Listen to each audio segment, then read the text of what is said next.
तो इतने अच्छा है हमारा कराची। आज हम अब्दुल्ला की शॉपिंग के लिए जा रहे हैं और ये डिग रोड का ब्रिज है। इस पर हमारे रिक्शे वाले ने गैस अपनी फुल नहीं करवाई थी, तो अचानक ही हमें पता चलता है कि गैस फिनिश हो गई है। मेरा कराची इतना प्यारा है, इतने प्यारे हैं हमारे कराची के लोग कि हमारे आगे वाला जो रिक्शे वाला है उसने फ़ौरन ही रोक दिया और इसने पूछा कि आपको किसी चीज़ की हेल्प की ज़रूरत है। तो हम जब मिलेनियम के ब्रिज के पास से आए हैं, हमें मिलेनियम मॉल जाना था। मिलेनियम मॉल से थोड़ा सा पहले ये रिक्शा दोबारा इसकी गैस प्रॉब्लम करने लगी, तो ये मैरीटाइम म्यूज़ियम के बिल्कुल सामने ये रिक्शा दोबारा रुक गया और इसकी गैस फिर से पूरी ख़त्म हो गई। अब्दुल्ला साहब हंस रहे थे कि अब्दुल्ला को ऐसा हो रहा था कि मम्मा ये क्या हो गया, आज हम लोग इतने दिनों बाद रोज़े में घर से निकले हैं और आज हमारे साथ ये क्या हो गया। तो अब्दुल्ला ने खैर एंजॉय किया और हमने उस वक्त को ज़ाया नहीं किया। हमने जो है रिक्शे के अंदर बैठकर भी आपस में बातें करी और अच्छा सा वक्त गुजारा। फिर अब्दुल्ला आगे गया और उसने दिखाया कि मम्मा ये देखें, ये रिक्शे वालों ने मोबाइल का स्टैंड भी लगाया हुआ है। शॉपिंग अब्दुल्ला ने रोज़ा भी रखा हुआ है और अब्दुल्ला जो है वो इंतज़ार कर रहे हैं कब अंकल आएंगे रिक्शे वाले और कब जाएंगे। देखें आगे उन्होंने अब्दुल्ला बता रहे हैं कि क्या रखा हुआ अब्दुल्ला इन्होंने यहाँ पर इन्होंने एक नया रखा हुआ है कि मोबाइल का। अब्दुल्ला को पूरे रिक्शे में सबसे ज़्यादा अच्छी चीज़ वो मोबाइल का स्टैंड ही लग रहा था। हम पाकिस्तान आने के बाद फ़र्स्ट टाइम शॉपिंग के लिए जा रहे हैं। अब्दुल्ला के पास पैंट शर्ट तो बहुत ही ज़्यादा हैं, बस हमें अब्दुल्ला के लिए अच्छे से शलवार कमीज़ लेने थे। हम पाकिस्तान आने के बाद इतने अरसे बाद जब मार्केट गए तो हमें पता चला कि मार्केट तो बहुत ही महंगी हो गई है। हम मिलेनियम मॉल आए हैं, अब हम मिलेनियम मॉल पे जाएंगे और हमने जब सारी चीज़ों के प्राइस देखे तो हमें ऐसा लगा कि 2 साल में इसकी प्राइस बहुत ज़्यादा हाई हो गई है। 8-9 हज़ार के एक शलवार कमीज़ थे। हम रेट देख के एकदम हैरान हो गए। हमने ये डिसीजन लिया कि अब हम सदर चलते हैं, करीम मार्केट। पहले हम आपको मॉल दिखा दें कि ये मिलेनियम मॉल है, मगर मिलेनियम मॉल पे कपड़ों की वैरायटी भी अच्छी नहीं थी और जो है वो इतने अच्छे कपड़े नहीं थे। बराबर में हम साइमा मॉल गए, वहाँ भी बहुत अच्छे कपड़े नहीं थे। उसके बाद 1 स्क्वायर के नाम से एक मॉल है, वहाँ जो है ब्रांड के कपड़े थे, मगर वहाँ भी बहुत ज़्यादा महंगे कपड़े थे। अच्छा, जब हमें बचपन में अम्मी लेके जाती थी मॉल में तो बहुत ज़्यादा रश होता था, मगर मुझे ये देख के बहुत ज़्यादा हैरत हो रही थी कि आजकल मार्केटों में रश बिल्कुल भी नहीं है। क्योंकि मैं मिलेनियम गई बिल्कुल ख़ाली था, शायद कि रोज़े से पहले गई थी इसीलिए। मगर हम जब साइमा मॉल गए तो वहाँ भी रश बिल्कुल भी नहीं था। फिर स्क्वायर 1 के नाम से एक मॉल था उसी के बराबर में, वहाँ भी बहुत कम रश था मॉल में। फिर हम आरजे मॉल गए और आरजे मॉल की क्वालिटी तो सबसे ज़्यादा ख़राब थी। उधर 2 शॉप्स थी शलवार कमीज़ की। आरजे मॉल को मैंने नेट पे देखा था कि आरजे मॉल में बहुत अच्छे कपड़े मिल रहे हैं, मगर 2 शलवार कमीज़ की शॉप थी और बहुत ही ख़राब क्वालिटी थी वहाँ की। तो हम जो नेट पे देखते हैं वैसा बिल्कुल भी नहीं होता, हम जब जाते हैं तो हमें पता चलता है।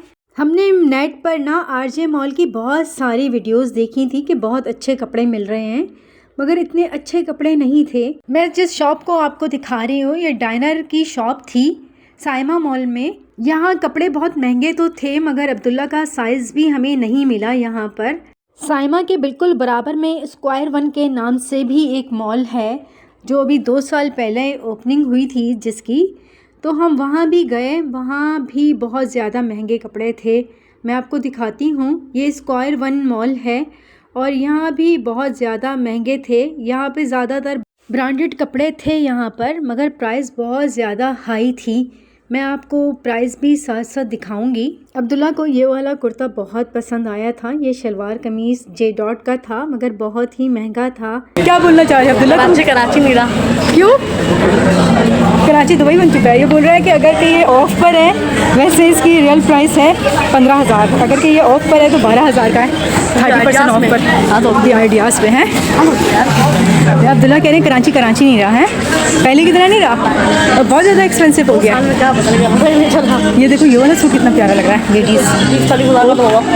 वाह अब्दुल्ला, मुझे ऐसा दुपट्टा इतना पसंद है, इस तरह का दुपट्टा हो। आपकी शॉपिंग करने नहीं आए। आपकी शॉपिंग करने आए। वाह अब्दुल्ला कितना प्यारा है, इसमें कितने के होंगे ये? हाँ देखते हैं कितने का होगा। 30,000 ये 20,000 ये 30,000 ये 20,000 का हो। मुझे सिर्फ इतना पसंद है ना। हमें ऐसे ड्रेसेस चाहिए थे जिनकी प्राइस भी अच्छी नॉर्मल हो, बहुत ज़्यादा हाई प्राइस ना हो, और कपड़ा भी हमें अच्छा चाहिए था। अच्छा, मेरे बेटे को बहुत ज़्यादा शौक था कि मम्मा मैं एतिकाफ़ में बैठूंगा। मैंने सोचा मैं आज चले जाऊं मॉल ताकि इसको 2 सूट दिला के ले आऊं।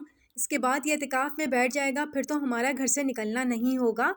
और हर साल ऐसा ही होता है कि मैं और अब्दुल्ला साथ मिलके इनकी शॉपिंग करते हैं, और अब्दुल्ला के पसंद से जितने ड्रेसेस होते हैं मैं उसको दिलाती हूँ। अब्दुल्ला की पसंद के साथ साथ मेरी पसंद ज़्यादा शामिल होती है। ये स्क्वायर 1 मॉल था और ये बहुत ज़्यादा सजा हुआ था। अब यहाँ की वो रौनकें नहीं रहीं कराची की जो हमारे बचपन में होती थी, और इतना मज़ा आता था शॉपिंग करने में, बहुत ज़्यादा रश होता था। अभी हम रोज़े से 2 घंटे पहले मॉल में हैं, मगर हमने देखा कि पूरा मॉल ऐसा लग रहा था जैसे खाली है, और ये भाई भी बिल्कुल थक कर बैठे हुए थे। हमने ये देखा ये सेंटर में एक स्टॉल लगा हुआ था। हो सकता है रोज़े के बाद मार्केट में बहुत ज़्यादा रश हो जाता हो। स्क्वायर 1 में हमें पता चला कि स्पार के नाम से एक छोटा सा ग्रॉसरी स्टोर बनाया है। तो अब्दुल्ला ने कहा कि स्पार को तो मैंने साउथ अफ्रीका में भी देखा था। स्पार एक छोटा सा ग्रॉसरी स्टोर था साउथ अफ्रीका में भी। तो हम यहाँ पर आए हैं और अब्दुल्ला आपको दिखाते हैं। तो यार हमने अफ्रीका में हम स्पार गए, बट अगर यहाँ चलते हैं, यहाँ के स्पार में देखते हैं। ये स्पार अभी न्यू इधर बना है, और अब्दुल्ला कह रहे हैं चलें चलते हैं। 3,000 5,000 और सारे पाकिस्तानी सारे पाकिस्तानी ब्रांड ब्रांड है। आधा तो देखते बहुत लंबे। अच्छा, हम पाकिस्तान में आए स्पार मॉल में। अब्दुल्ला ये देखो सारी चॉकलेट तो वही है। चॉकलेट पाकिस्तान में है। हाँ ये सारी चॉकलेट, और ये इंटरनेशनल है, सारी ये सारी इंटरनेशनल है। और प्राइस देखो, प्राइस के लिहाज से सब सही है, प्राइस के लिहाज से भी सही है एकदम बिल्कुल। वहाँ पे कैसे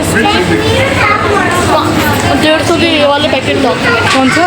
ये वाला पैकेट वहाँ पे 150 और 200 का था, यहाँ पे 2000। सही प्राइस है। नहीं ना, यहाँ पे 2,500 का है ना। तो यहाँ पे सस्ता है, वहाँ पे सस्ता था। वहाँ पे कितने का था? वहाँ पे शायद 150 या 200 का था। अगर 200 का था तो 3,000 का पाकिस्तानी बना।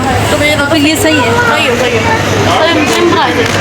अच्छा, सही है सबके प्राइस यानी। स्क्वायर 1 के अंदर ये स्पार ग्रॉसरी स्टोर हमने देखा, और जो है ना इसकी प्राइस भी बहुत ज़्यादा नॉर्मल थी, मगर हमने इधर से कुछ लिया नहीं क्योंकि हम अब्दुल्ला की शॉपिंग के लिए आए थे। तो हमने काफ़ी चीज़ों को चेक किया कि यहाँ अच्छा स्टोर है। इंशाल्लाह नेक्स्ट टाइम आएंगे तो लेंगे। हमने सोचा हम आपको भी दिखाएं कि यहाँ पर एक अच्छा ग्रॉसरी स्टोर है स्क्वायर 1 में। अगर आप लोग भी लेना चाहें यहाँ से तो सारी ही चीज़ें मिलती हैं। खैर, हम लोग अब्दुल्ला की शॉपिंग के लिए आए थे। अभी तक तो हमने अब्दुल्ला की कोई चीज़ें नहीं ली क्योंकि चीज़ों की प्राइस, कपड़ों की प्राइस इतनी हाई थी यहाँ पर भी कि हमने मजबूरन ये सोचा कि हम रिक्शा करते हैं और सदर जाते हैं। फिर सदर जाकर जो है हम करीम सेंटर जाएंगे, वहाँ से हम अब्दुल्ला का सूट देखेंगे। हम सदर गए करीम सेंटर में, और वहाँ पे हमने जो सूट देखे वो हमने फिर पसंद किए वहाँ पर, और हमें वहाँ से अच्छे कपड़े मिले। और आप यकीन करें सदर में जाकर ऐसा लग रहा था कि वाकई कराची की रौनकें वैसी ही हैं पहले की तरह, मगर मॉल्स वगैरह में इतना रश नहीं था जितना आम बाज़ारों में रश था। मुझे लग रहा है हमारी तरह जो मिडिल क्लास लोग हैं वो ज़्यादातर इन्हीं बाज़ारों में ज़्यादा आते हैं, और उनको अपनी लिहाज से जो है अच्छी शॉपिंग भी इन्हीं बाज़ारों में से मिल जाती है। फिर हमने अब्दुल्ला के लिए बोरी बाज़ार से और करीम सेंटर से एक एक सूट लिया, और यहाँ पर हमने मज़े से बिरयानी खाई। यहाँ करीम सेंटर के जो ऑनर थे, जिनका ये पूरा करीम सेंटर था, उन्होंने लंगर किया था बिरयानी का। फिर हमने भी अफ्तारी इसी लंगर से करी, और इन्होंने पानी की हमें 3-4 बोतलें भी दी थी। फिर इसके बाद अब्दुल्ला नमाज़ पढ़ने चले गए, और आप ये देखें नमाज में इतना रश था लोगों का, सब तेज़ी में जा कर ना नमाज़ पढ़ रहे थे। अब्दुल्ला को भी मैंने कहा आप नमाज़ पढ़ो, मैं आपका वेट करूँगी। मैंने आप लोगों के साथ आज का ये दिन शेयर करा। आप मुझे ज़रूर बताइएगा कमेंट्स में कि आपको मेरे साथ इस शॉपिंग पे कैसा लगा। मुझे ये देख के इतना अच्छा लगा, इतने सारे लोग एक साथ नमाज़ पढ़ रहे थे, और इन्होंने अफ्तारी भी इतने सारे लोगों को करवाई, और वाइट कलर का दस्तरखान पूरे रोड पे बिछाया हुआ था। मैं आपको सही तरह सब कुछ दिखा नहीं सकी क्योंकि अक्सर लोगों को बुरा लगता है कि मैं दिखाती कि अफ्तारी कर रहे हैं, और मैंने आपको आज का दिन आप लोगों के साथ शेयर करा। आप लोग ज़रूर मुझे बताइएगा। मैं इसी के साथ इजाज़त चाहती हूँ। अपना बहुत ख़याल रखिएगा, मुझे दुआओं में याद रखिएगा। अल्लाह हाफ़िज़।